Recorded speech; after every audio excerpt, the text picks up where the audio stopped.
ଗଳ୍ପ ଅସହିଷ୍ଣୁ। ଗାଳ୍ପିକ ଅମରେଶ ବିଶ୍ୱାଳ।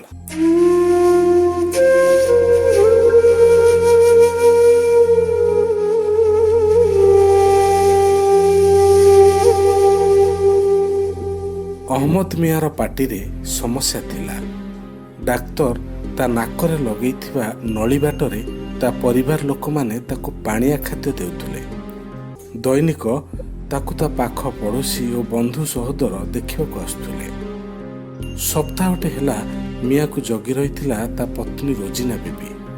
ପାଳି କରି ଆସୁଥିଲେ ପୁଅ, ବୋହୂ, ଝିଅ, ଜ୍ୱାଇଁ ଆଉ ଅନ୍ୟ ସମ୍ପର୍କୀୟ।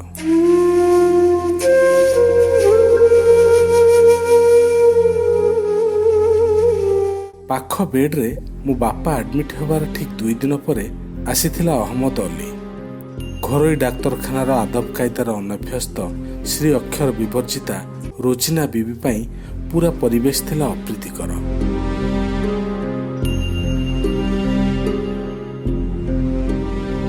ମିଆଁର କ'ଣ ହୋଇଛି ଅମିଜାନ?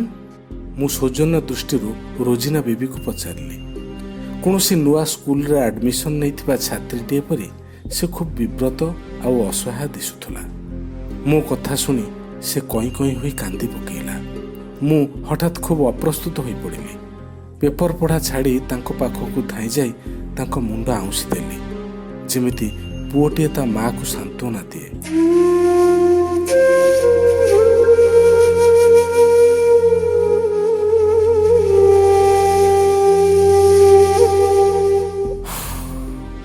ଅସହାୟ ମଣିଷ ବେଳେବେଳେ ଚିହ୍ନା ଅଚିହ୍ନା ବାରିପାରେ ନାହିଁ। ସାମ୍ନାରେ ଥିବା ଲୋକଟି କିଏ, ସେ ତାର କେତେ ନିଜର, କିମ୍ବା ସେ ତା କଥା ଶୁଣିବାକୁ ଚାହୁଁଛି ନା ନାହିଁ, ତାହା ସେ ଚିନ୍ତା କରିପାରେ ନାହିଁ। ଆହା, ରୋଜିନା ବିବି ବିଚାରି ସେମିତି ଅସହାୟ ଲାଗୁଥିଲା। କେତେଦିନ ମେଡିକାଲରେ ରହିବ ସେ ଜାଣିନଥିଲା। ତେଣୁ ସେ ଅହମଦ ମିଆଁର ବେଡ୍ ଚାରିପଟେ ତାର ସଂସାର ସଜାଡ଼ିବାରେ ଲାଗିଥିଲା। ବ୍ୟାଗରୁ ଖାଦ୍ୟ ପୁଡ଼ିଆ ବାହାର କରୁଥିଲା, ସ୍ୱାମୀକୁ ଚଦର ଘୋଡ଼େଇ ଦେଉଥିଲା, ଆଉ ନର୍ସ ଆସିଲେ ମୋ ପାଖକୁ ଧାଇଁ ଆସି ସାହାଯ୍ୟ ମାଗୁଥିଲା।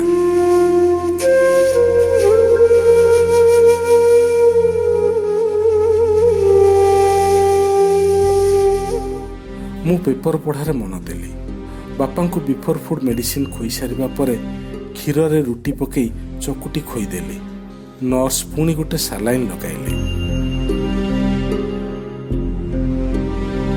ବୟସ ହେଲେ ସବୁ ମଣିଷ ଏମିତି। ବାପାଙ୍କ ଆଗରୁ ତାଙ୍କ ବାପା ଏମିତି ବୃଦ୍ଧ ବୟସରେ ଅସହାୟ ହୋଇ ପଡ଼ିଥିବେ। ତାଙ୍କ ପରେ ମୋର ବି ଦିନେ ଏମିତି ଅବସ୍ଥା ଆସିବ, ଅହମଦ ମିଆଁ ପରି।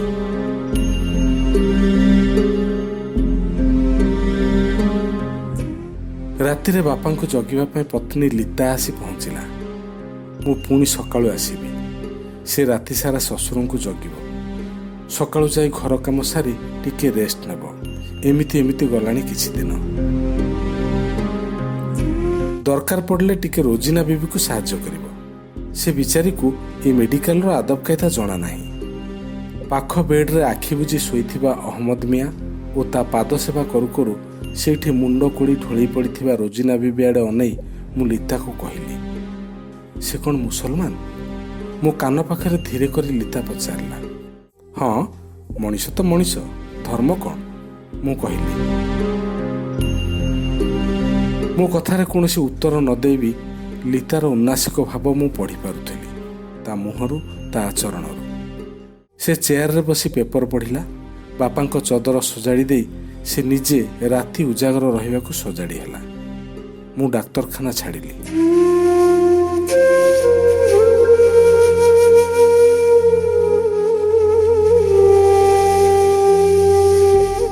ମୁଁ ଘରକୁ ଫେରି ଖାଇଲି ଓ ବିଛଣାରେ ଗଡ଼ି ଗଡ଼ି ପେପର ପଢ଼ିଲି। ସକାଳୁ ପେପର ପଢ଼ିବାକୁ ବି ଟାଇମ୍ ହେଉନି। ସାରା ଦେଶରେ ଅସହିଷ୍ଣୁତାକୁ ନେଇ ଖୁବ୍ ଚର୍ଚ୍ଚା ଚାଲିଛି। କିଏ କହୁଛି ଦେଶ ଛାଡ଼ି ଚାଲିଯିବ, ତ କିଏ କହୁଛି ପୁରସ୍କାର ଫେରେଇ ଦେବ। ଆଉ କିଛି ଏହାକୁ ନେଇ ଅସହିଷ୍ଣୁ। କେହି କାହାକୁ ସହିବାକୁ ରାଜି ନୁହେଁ, ନା କୁକୁର ବିଲେଇକୁ, ନା ବିଲେଇ କୁକୁରକୁ। ଆହା, କି ବା ଜୀବନ ଆମର, ସେଥିରେ ବି ଅସହିଷ୍ଣୁତା।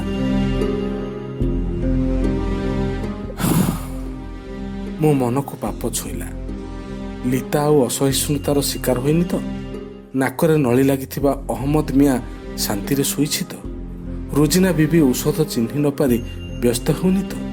ସାହାଯ୍ୟ ପାଇଁ ଦୌଡ଼ି ଆସିଲେ ବାହାନା କାଢ଼ି ଲିତା ରୋଜିନା ବିବି ଠାରୁ ଦୂରେଇ ଯାଉନି ତ? ଅସହିଷ୍ଣୁତାର ଗୋଟେ ଲାଙ୍ଗୁଡ଼ିଆ ପୋକ ମୋ ମନ ଭିତରେ ଦୌଡ଼ିଲା। ଲାଗିଲା ଅହମ୍ମଦ ମିଆଁର ଦେହରେ ଲାଗିଥିବା ସାଲାଇନ୍ ବୋତଲରୁ ନଳି ବାଟ ଦେଇ ଅସହିଷ୍ଣୁତା ସଞ୍ଚରି ଯାଉଛି ସାରା ଡାକ୍ତରଖାନାକୁ। ରାତି ଅଧ। ପେପର ପଢ଼ା ବନ୍ଦ କଲି। ଭାବିଲି ଲିତାକୁ ଟିକେ ଫୋନ କରିବି, ପଚାରିବି ରୋଜିନା ବିବି ଅହମ୍ମଦ ମିଆଁର ରାତି ଔଷଧ ଚିହ୍ନି ପାରିଲା ତ? ତମେ ଟିକେ ସାହାଯ୍ୟ କରିଥିଲେ ଭଲ ହୋଇନଥାନ୍ତା? ପାଠଶାଠ ପଢ଼ି ଏସବୁ ଛୋଟ ଭାବନା କ'ଣ ଆମ ଭିତରେ ରହିବା ଉଚିତ? କିନ୍ତୁ ଫୋନ କରିପାରିଲେନି, କାଳେ ଲିତା ଖରାପ ଭାବିବ। ମନେ ମନେ ଈଶ୍ୱରଙ୍କୁ କହିଲି, ତମେ ଉପର ସ୍ତରରେ ଆଲ୍ଲାଙ୍କ ସହ କଥା ହେଇ ଏ ଅସହିଷ୍ଣୁତାର କିଛି ଗୋଟେ ନିରାକରଣ କର, ନହେଲେ ବିଚରା ରୋଜିନା ବିବି କ'ଣ କରିବ? କେମିତି ଭଲ ହେବ ଅହମ୍ମଦ ମିଆଁ?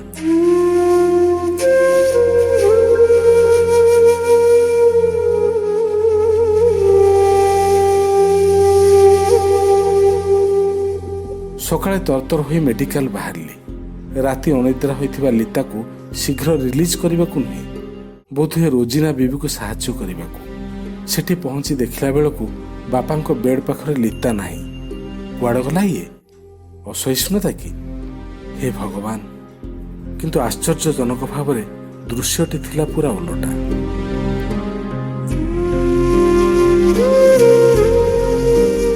ଲିତା ଠିଆ ହୋଇଛି ଅହମ୍ମଦ ମିଆଁର ବେଡ୍ ପାଖରେ।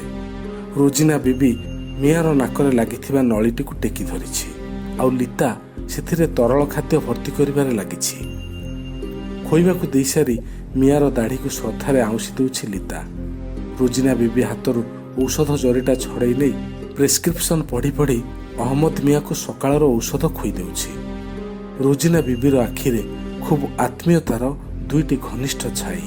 ଲିତା ମୁଣ୍ଡରେ ହାତ ବୁଲେଇ ବୁଲେଇ ସେ ଗୁଣଗୁଣ ହେଇ କହୁଥିଲା, ଜଗନ୍ନାଥ ତୋତେ କୋଟି ପରମାଇ ଦିଅନ୍ତୁ ଲୋ ଝିଅ। ଆସନ୍ତା ଜନ୍ମରେ ଆଲ୍ଲା ମୋତେ ତୋ ଝିଅ କରି ଜନ୍ମ ଦେଉ।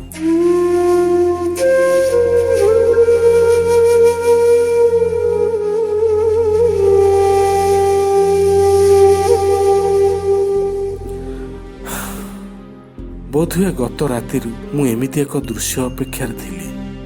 ଅଜାଣତରେ ମୋ ଆଖି ଦୁଇଟି ଲୁହରେ ଛଳଛଳ ହୋଇଗଲା। ଆହା, କିଏ ଜଣେ ଏ ଦୃଶ୍ୟର ଫଟୋ ଉଠେଇ ଖବରକାଗଜରେ ଛାପି ଦିଅନ୍ତାନି। ମୁଁ ଏମାନଙ୍କ ଅଜାଣତରେ ରୁମାଲ କାଢ଼ି ଲୁହ ପୋଛିଲି, ଆଉ ଚେୟାରରେ ବସି ସକାଳର ପେପର ପଢ଼ାରେ ମନ ଦେଲି।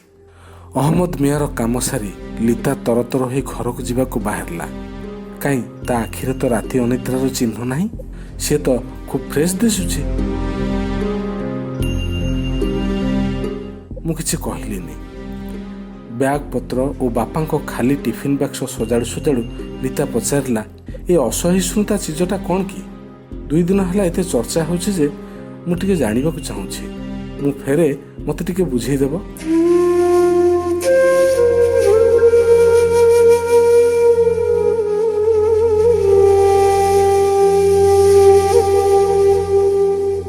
ତାକୁ ବିଦାୟ ଦେଇ ଦେଉ ମୁଁ ହସିଦେଲି, ଆଉ ମନେ ମନେ କହିଲି, ଅସହିଷ୍ଣୁତା ମାନେ ହେଉଛି ଲେମ୍ବୁ ଲୁଣ।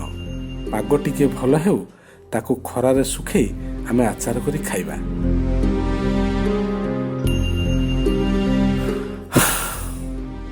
ମୋ ଆଖିକୁ 2 ବୁନ୍ଦା ଲୁହ ଆସି ଯାଇଥିଲା। ଦୁଃଖରେ ନୁହେଁ, ଆନନ୍ଦରେ।